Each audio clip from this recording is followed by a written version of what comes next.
Sir તમે એમ કહો છો કે ભાઈ અમારા ખાતામાંથી અચાનક પૈસા કપાઈ જાય તો શું મામલો છે આખો? આ વડિયા બેંક ઓફ ઇન્ડિયાની બ્રાન્ચ છે. હવે આ લોકોને PMJJY કે એવી નામની કંઈક યોજના હોય છે, વીમા કવચ તરીકે હોય છે. તો આ બધા ગ્રાહકો છે, અમુક ગ્રાહકોની જાણ વગર આ લોકો એના ખાતામાંથી પૈસા ઉપાડી લે છે. જાણનો એ રીતે સુરક્ષા કવચ ચાલુ કરી દે છે. તો કસ્ટમરને જાણ હોતી નથી અને દર મહિને 3 મહિને અથવા 6 મહિને બધા ગ્રાહકોના ખાતામાંથી પૈસા કપાતા હોય છે, પણ જનરલી ગ્રાહકો પૂછવા જતા નથી. ત્યારે આ અમુક આ ભાઈ છે, આ મારી પાસે આવીને એણે મને કીધું કે મારા ખાતામાંથી આ રીતના જો દર કેટલા મહિને કપાય? 436 રૂપિયા દર 6 મહિને કપાઈ જાય છે. તો અમે અહીંયા પૂછવા આવ્યા ને તો કોઈ પણ ગ્રાહકોની સંમતિ વગર આ લોકોએ આવું ચાલુ કરી દીધું. પછી મારા જ એક ફેમિલી મેમ્બરમાં આ સ્કીમ ચાલુ કરી દીધી હતી. તો અહીંયા અમે આવીને પૂછ્યું કે ભાઈ શેનું છે, તો એ લોકોએ એમ કીધું કે તમે ગેમિંગ રમતા હોય ને ગેમના પૈસા તમારામાંથી કપાણે અથવા તમે ગીત સાંભળતા, એવો ખોટો અમને ઉડાવ જવાબ આપવાનો આવેલો. એટલે મેં એની અરજી કરી હતી. અરજી કરી એટલે લોકોએ મને પૈસા રિફંડ કરી દીધા હતા, બધા જેટલા અમારા પૈસા કપાણા હતા. પછી આ બધા વડિયાના જે લોકો છે એનામાં પણ મને જાણવામાં આવ્યું કે આ રીતના આવી ખોટી યોજના ચાલુ કરીને બધાના ખાતામાંથી પૈસા કાપે છે. તો આ ભાઈ તમારે કેટલા કપાય છે? 436 રૂપિયા. 436. શું નામ અને ગામ તમારું કયો? ગામ વડિયા, મયુર મનુભાઈ સગર. હા, શું કેવી રીતે કપાણા પૈસા કઈ કીધું?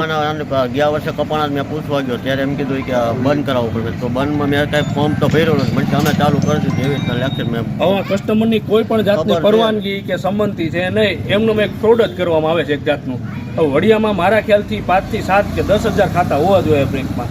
તો વડિયામાં કેટલા એવા ખાતા ચાલુ છે કે જેમાં કસ્ટમરની જાણ બહાર આ રીતના ચાલુ હોય, તો આપણે એની RTI કરવી જોઈએ કે બીજી રીતે આને પૂછવું જોઈએ કે વડિયામાં કેટલા અકાઉન્ટ છે અને એવા કેટલા અકાઉન્ટ છે જેમાં આ કસ્ટમરની જાણ બહાર આ રીતની યોજના ચાલુ હોય. આ ભાઈનામાં આવી યોજના ચાલુ હતી. તમારે શું થયું? અવાજ ઉઠાવ્યો તો એને પૈસા રિફંડ કરી દીધા. મારે 4-5 મહિના પહેલા 2 વર્ષ કપાણા, મહિને 105 રૂપિયા કાપે.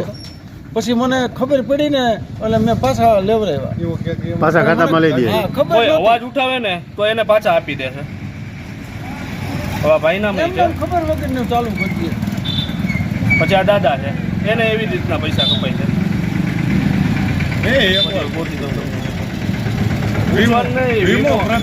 વીમોમાં એને તમારે કહેવાય ને, જો 436 રૂપિયા એની જાણ બહાર. દાદાને ખબર જ નથી શું છે, એનામાં પૈસા કપાઈ જાય છે કોઈ પણ જાતની પરમિશન વગર. તો આ એક ફ્રોડ જ થયું ગણાય. સરસ. ઘણા લોકોના પૈસા ઉપાડ્યા હશે ને? હમણાં હું કરી દીધું હતું. હવે આ ભાઈનો RBI નો નિયમ એવો છે કે કોઈ કસ્ટમર પાસે ચેકબુક ન હોય તો એને ગમે એટલા પૈસા વિથડ્રો કરી દેવા પડે. તો આ તમે શું કરો? તો આ ભાઈને છે ને ચેકબુક એની ઇસ્યુ થઈ નથી, તો એને 1:30 વાગ્યાના બપોરના બેસાડ્યા છે, અત્યાર સુધી પૈસા ઉપાડી દીધા નથી. એની પાસે ચેકબુક છે નહીં ભાઈ, ઇસ્યુ થઈ નથી. ખેડૂત છો તમે? ખેડૂત છે. 1:30 વાગ્યા નહીં ભાઈ બેઠા છે. તો આ રીતના ખોટી રીતના બેંક ઓફ ઇન્ડિયા દ્વારા છે ને બધાને હેરાન કરવામાં આવે છે અને ખોટા બધાના પૈસા ઉપાડી લે છે.